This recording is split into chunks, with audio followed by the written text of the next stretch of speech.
আমি সিলেক্ট করেছি। তো এই প্রশ্নগুলো আমার কাছে মনে হয়েছে যে এই প্রশ্নগুলো তোমাদের জানা দরকার। যেমন আমরা প্রথমে যদি এইখানে দেখি যে 170 কে দুটি বর্গের সমষ্টি রূপে প্রকাশ, এখানে কিছু আমি এমসিকিউ দিয়েছি, কিছু সিকিউ দিয়েছি।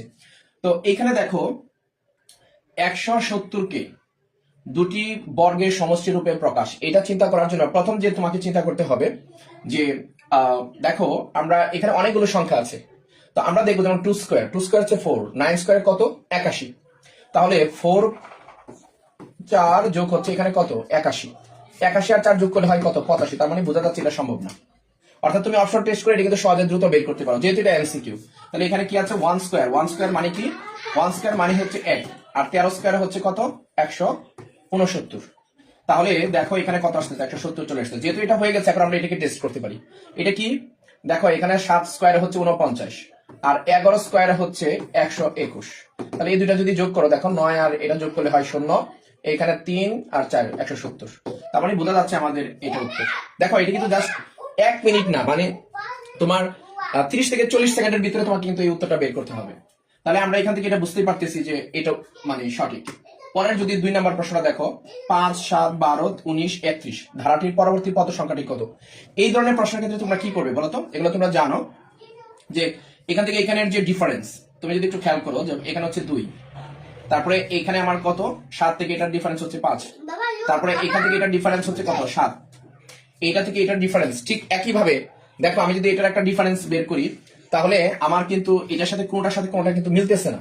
তো যেহেতু এটা একটা প্যাটার্ন, এটা কোনো না কোনো একটা প্যাটার্ন, আমরা যদি চিন্তা করি যে এই 5-এর সাথে যদি 7 যোগ করি, খেয়াল করো 5-এর সাথে যদি আমি 7 যোগ করি কত হয় 12, আবার 7-এর সাথে যদি 12 যোগ করি তাহলে কত হয় 19। তাহলে একটা জিনিস খেয়াল করো যে প্রথম দুইটা যোগ করলে কিন্তু তৃতীয়টা পাচ্ছ। আবার এখানে যদি তুমি মানে এই 7 আর 19 যদি যোগ করো তাহলে সরি 7 আর 12 যদি যোগ করো তাহলে 19 পাচ্ছ। একইভাবে দেখো 12 আর 19 যদি যোগ করো তাহলে তুমি 31 পাচ্ছ। তার মানে দ্যাট মিন্স আমরা কি বুঝতে পারলাম যে 19-এর সাথে 31 যোগ করতে হবে। তাহলে 19-এর সাথে যদি আমি 31 যোগ করি তাহলে আমার কত হবে 50। তাহলে দ্যাট মিন্স আমি এখানে বুঝতে পারলাম যে আমার পরবর্তী সংখ্যা হবে কত 50। এই ধরনের যে প্রশ্নগুলো আছে আশা করি খুব একটা সমস্যা হওয়ার কথা না, তোমাদের সহজ। দেখো 3 নাম্বার যে প্রশ্নটি আছে এটা যদি খেয়াল করো 1 3 5 7 তালিকাটির 50তম সংখ্যা কোনটি। দেখো এখানে আমরা প্রথম যে সংখ্যাটা পেয়েছি এটা দেখতে পাচ্ছি কত বলতো 1, তারপরে একটা 3, তারপরে 5, তারপরে কি 7। দুইটি পদের মানে পরপর দুইটি সংখ্যার পার্থক্য কত 2। দেখো 2 2, যেহেতু প্রত্যেকটি এখানে আমরা মানে যে সংখ্যাগুলো দেওয়া আছে এটা যদি আমরা একটু চিন্তা করি তাহলে দেখলাম যে পরপর দুইটা সংখ্যার বিয়োগফল মানে পার্থক্য হচ্ছে কত 2। তাহলে বলছে আমার 50তম সংখ্যা কত হবে। দেখো এইখানে আমরা একটা প্যাটার্ন পাই, সেই প্যাটার্নটা কি আমি যে প্রথম পদ কত 1 এটা বুঝতে পেরেছি, দ্বিতীয় পদ কত 3। তো এই জায়গার মধ্যে আমি দ্বিতীয় পদ হচ্ছে 3, এখন তৃতীয় পদ আমি যদি এভাবে লিখতে যাই তা আমার তো সময় লাগবে বেশি, মানে এই অঙ্কটা হয়ে যাবে কেমন যে সিকিউ সিস্টেমের, কিন্তু তোমাকে তো এমসিকিউ যেহেতু তাহলে নিশ্চয়ই তোমাকে একটু মানে অল্প সময় করতে হবে। তো অল্প সময় যদি করতে চাও তোমাদের কাজ হলো এখানে দেখো এটার একটা বীজগণিত রাশি মানে বীজগণিতিক ফরম্যাটে নিয়ে আসবা। এটা আনার জন্য প্রথমে দেখতে হবে এই দুইটার মধ্যে বিয়োগফল কত, বিয়োগফল হচ্ছে 2। তাহলে 2 এর সাথে তুমি কি দিবা, দেখো আমি যদি 2 এর সাথে 1 গুণ করি 2 একে 2, এখন 2 এর এই 2 পেয়েছি, 2 থেকে কি করলে 1 পাওয়া যাবে। দেখো আমি যদি 1 বিয়োগ দিই তাহলে তো আমার 1 পাওয়া যাবে, এই যে 1 পাইলাম। একইভাবে পরের সংখ্যাটা হচ্ছে 3। দেখো আমার তো এখানে আমরা দেখেছি যে এটা একটা থেকে আরেকটা ডিফারেন্স হচ্ছে 2, তাহলে এই 2 এর সাথে এখন আমি যদি 1 এর পরিবর্তে এখানে 2 গুণ দেই তাহলে 2 গুণে কত হয় 4, 4 থেকে যদি তুমি 1 বাদ দাও তাহলে কত আসে 3। একইভাবে 2 এর সাথে যদি তুমি 3 গুণ দাও 3 গুণে কত 6, 6 থেকে যদি 1 বাদ দাও তাহলে থাকে কত 5। তার মানে দেখো আমরা একটা কিন্তু ফরম্যাট পেয়ে গেছি, সেই ফরম্যাটটা আসলে কি, সেই ফরম্যাটটা হচ্ছে আমি এটাকে লিখতে পারি 1 2 3 এইভাবে না লিখে এটাকে লিখতে পারি 2 ক বিয়োগ হচ্ছে 1। দেখো একটা বীজগণিত ফরম্যাট কিন্তু আমি অর্থাৎ মানে বীজগণিতিক যে রাশি সেটা কিন্তু আমি এখানে পেয়েছি 2 ক মাইনাস 1।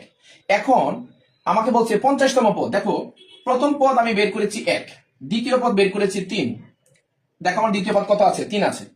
ঠিক একইভাবে তৃতীয় পদ পেয়েছি কত আমি 5। তার মানে এইভাবে আমি যদি কতম পদ বের করতে চাই তাহলে আমি লিখতে পারি 2 ক মাইনাস 1। এখন এই যে যেটা বের করেছো সেটা হচ্ছে কতম পদ, কিন্তু আমাকে বের করতে হবে কি 50তম পদ। তাহলে দেখো 50তম পদ কি হবে 50তম পদ হবে হচ্ছে কয়ের জায়গার মধ্যে 50, অর্থাৎ 2 গুণ 50 বিয়োগ কত 1। 50 দুগুণে কত হয় খেয়াল করো, এখানে 50 দিয়ে 2 কে গুণ দিলে হয় 100, 100 থেকে 1 বাদ দিলে কত হয় 99। দ্যাট মিনস আমরা এখানে বুঝতে পেরেছি যে 50তম পদ হবে কত 99। তো এইভাবে কিন্তু এই ধরনের যে প্রশ্নগুলো আছে, অর্থাৎ আমি প্রত্যেকটা নিয়ম থেকে একটা করে অঙ্ক এখানে নিয়ে আসছি তোমাদের বোঝার সুবিধার জন্য। তো ঠিক আছে, আমরা পরের অঙ্কে যাই। পরের অঙ্ক হচ্ছে দেখো 4 নম্বর যে প্রশ্নটা আছে সেখানে এখানে 3টা চিত্র দেওয়া আছে। এই 3টা চিত্রে দিয়ে বলছে যে পরবর্তী চিত্রের বাহুর সংখ্যা কত। দেখো আমরা যদি একটু খেয়াল করি, এখানে একটা ত্রিভুজ দেওয়া আছে। এই ত্রিভুজের বাহু কয়টা? ত্রিভুজের বাহু হচ্ছে 3টা। এটার বাহু হচ্ছে কয়টা? 3টা।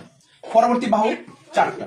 পরবর্তী দেখো 1 2 3 4 5, কয়টা? 5টা। তাহলে 3 4 5। তাহলে বোঝা গেল যে 3 এর চেয়ে 4, মানে প্রথমে আমরা ত্রিভুজ নিয়েছি মানে 3টা বাহু, চতুর্ভুজ নিলাম 4টা বাহু, পঞ্চভুজ নিলাম 5টা বাহু। তাহলে পরবর্তী যে বাহুটা হবে, অর্থাৎ বুঝাই যাচ্ছে যে এটা 6টা হবে। তাহলে দেখো পরবর্তী চিত্রের বাহুর সংখ্যা কি হবে? 6। এবং সেটা কেমন হতে পারে? এটা ধরো এটা আছে পঞ্চভুজ, পঞ্চভুজ মানে হচ্ছে 5, তাহলে ষষ্ঠভুজ এরকম হতে পারে, মানে ষড়ভুজ যেটাকে আমরা বলি বেনজিনের মতো। দেখো 1 2 3 4 5 6, এই 6টা হবে। তাহলে পরবর্তী চিত্রের বাহুর সংখ্যা হচ্ছে 6। এভাবে কিন্তু আমরা এই প্রশ্নগুলো সলভ করতে পারি। পরে দেখো 5 নম্বর যে প্রশ্নটি আছে, এখানে বলছি ম্যাজিক সংখ্যা হলো কত। অর্থাৎ এখানে একটা চার্ট দেওয়া আছে, এই চার্ট থেকে আমাদের বলতে হবে যে ম্যাজিক সংখ্যা কত। তো আমরা যদি এই চার্টটা দেখি, চার্টটা দেখলে এখানে একটা জিনিস স্পষ্ট, সেটা হচ্ছে দেখো এটা হচ্ছে 4 ক্রমের। কিভাবে? 1 2 3 4, অর্থাৎ সারি বরাবর এখানে হচ্ছে 4টি, আর কলাম বরাবর আছে 4টি, অর্থাৎ কলাম 4টি আর সারি বরাবর কি 4টি। তার মানে এটাকে আমরা বলতে পারি যে 4 গুণ 4, অর্থাৎ 4 4 এর কি, অর্থাৎ এইটার ম্যাজিক সংখ্যা কত? 4 গুণ 4 ক্রমের, অর্থাৎ দৈর্ঘ্য বরাবর 4, প্রস্থ বরাবর, অর্থাৎ সারি বরাবর 4, কলাম বরাবর কি 4। তাহলে দেখো ম্যাজিক সংখ্যা নির্ণয় করার একটা সূত্র আমি তোমাদেরকে ক্লাসেও পড়িয়েছি, ক ইন্টু ক স্কোয়ার প্লাস 1 বাই কত 2। এটা হচ্ছে ম্যাজিক সংখ্যা বের করার একটা সূত্র, শর্টকাট সূত্র। তো এইটা যদি আমি বের করতে চাই, দেখো এটা আমি কিন্তু খুব সহজে মানে বের করতে পারি। কিরকম? একটু যদি খেয়াল করো যে ক মানে হচ্ছে এখানে 4 এর মান, অর্থাৎ 4 ক্রমের মান। তাহলে এটা যদি আমি এখানে বসাই কয়ের জায়গার মধ্যে, দেখো 4 গুণ এখানে হচ্ছে 4 স্কয়ার যোগ হচ্ছে 1 বাই কত 2। এটা মানে হচ্ছে 4 ক্রমের ম্যাজিক সংখ্যার জন্য আমি 4 বসিয়েছি। যদি এখানে 4 ক্রমে না হয়ে সারি 5 কলামও 5 হতো, তাহলে আমি 4 এর জায়গার মধ্যে 5 বসাইতাম, অর্থাৎ কয়ের মান 5 হতো।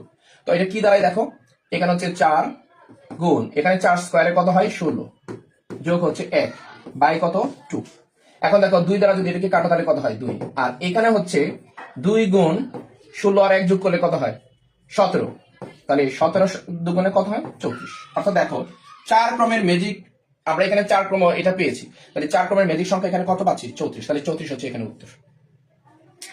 একইভাবে আমরা যদি 5 নাম্বার অর্থাৎ এই প্রশ্নটা খেয়াল করি যে 5 এ বলছে স্থান এ পূর্ণ হবে কোন সংখ্যা দ্বারা? 1 দ্বারা, 3 দ্বারা, 7 দ্বারা, 9 দ্বারা। এখানে একটা জিনিস তোমরা খেয়াল করেছো যে আমার এইখানে যে সংখ্যাগুলো আছে, এই সংখ্যাগুলো অর্থাৎ তুমি যেভাবে যোগ করো না কেন, মানে সারি কলাম বা যেভাবে তুমি কোনাকুনি যদি যোগ করো না কেন, তাহলে প্রত্যেকবার তার যোগফল আসবে হচ্ছে কত। আমরা এখানে আমাদের নিশ্চয়ই মনে আছে যে আমরা 5 থেকে পেয়েছিলাম যে 34 উত্তর, অর্থাৎ ম্যাজিক সংখ্যাটা হচ্ছে 34।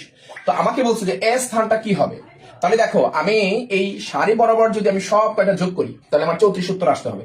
তাহলে 16 আর 2 যোগ করলে হয় 18। খেয়াল করো 16 যোগ 2 18, আর যোগ কত 13। খেয়াল করে দেখো আমি এইখানে অলরেডি 18 আর হচ্ছে 13 কত আসে, 18 আর 13 যদি আমি যোগ করি 31 আসে। তাহলে 34 যদি আমি পেতে চাই, মানে এখানে যদি এই যোগফলটা যদি আমি 34 পেতে চাই, আমার অলরেডি 31 আছে, তাহলে কত লাগবে দেখো 3 লাগবে। এটার সাথে আমি 3 যদি যোগ করতে পারি তাহলে আমার এটা কি যোগফল কি আসবে 34। তাহলে ম্যাজিক সংখ্যা হচ্ছে তার সারি এবং কলাম বা কোনাকুনি তুমি যেভাবে যোগ করো না কেন তার যোগফল আসবে কত 34। তার মানে এর জায়গায় বলছে কত দ্বারা পূর্ণ করতে হবে, এর জায়গায় বোঝা যাচ্ছে যে 3 দ্বারা পূর্ণ করতে হবে। আমি যদি এখানে 3 দেই তাহলে আমার এটা 34 পূর্ণ হয়। একইভাবে দেখো বলছে স্থান সি পূর্ণ হবে। তাহলে স্থান সি এটা তোমরা নিশ্চয়ই বুঝতে পেরেছো যে আমার 15 আর 4 6 যদি যোগ করি তাহলে হয় 21, 21 এর সাথে 4 যদি যোগ করি তাহলে কত দাঁড়ায় 21 আর 4 হচ্ছে 25।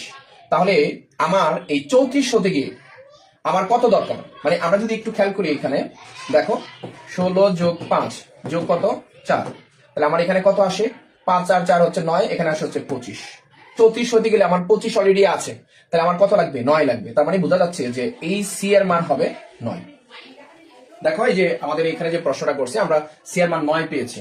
তাহলে এখানে খেয়াল করো, সি এর উত্তর হবে হচ্ছে 9। সি এর উত্তর হবে কি? 9 হবে। তো এই ধরনের যে প্রশ্নগুলো আছে এগুলো আশা করি, এটাও কি 4। তার মানে বোঝা যাচ্ছে আমরা এখানে 4 গুণ 1, 4 একে 4।